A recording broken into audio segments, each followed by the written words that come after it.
And Mays. Many Central Texas school districts are struggling to meet the requirements of House Bill 3, which requires an armed officer on every school campus. Now, this law went into effect back in September. In a world where school safety is at the forefront of all of our minds, how are school leaders managing to make ends meet while also following the law?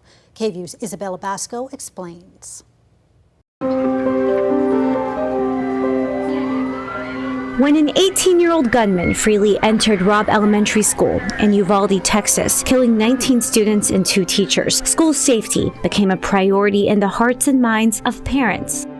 I could not ever imagine sending my kid to school one day and then them not coming home.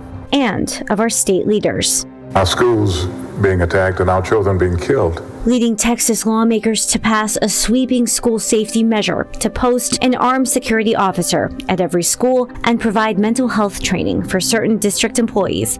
It went into effect in September. But months later, Central Texas school districts like Hays CISD are struggling to comply.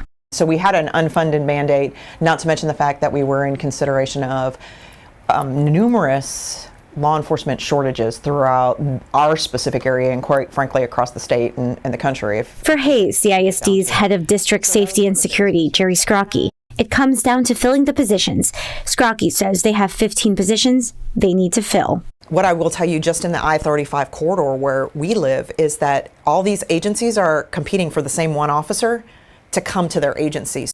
Under the law, the state gives each school district $15,000 per campus and $10 per student, which Manor ISD Superintendent Dr. Robert Sormani says isn't enough. But it's not like these dollars come out of the air. They have to come from somewhere. So ultimately, we're going to have to make decisions on what we're going to do in the classroom, what we're going to do for staff salaries, what we're going to do for facilities. Sormani admits trade-offs to comply with House Bill 3 are coming in many forms, like choosing not to open Wild Horse Elementary School, which was planned to open in the Wild Horse Master Plans community of Manor, Texas.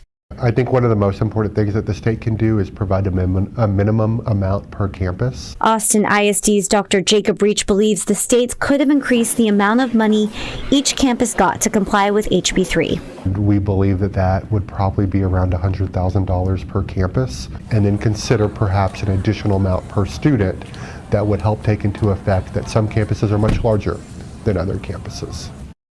Hays CISD parent Esperanza Orozco wishes the legislature would have collaborated with superintendents from across the state to see how feasible this reality is. So really having that conversation and saying, how are we going to do this and how are we going to fund it? Right now, districts all over the state of Texas are facing deficit budgets. Tonight at 10, we'll hear more from critics and parents on their concerns about House Bill 3 and how district leaders will keep moving forward. In studio, Isabella Basco for KVUE News.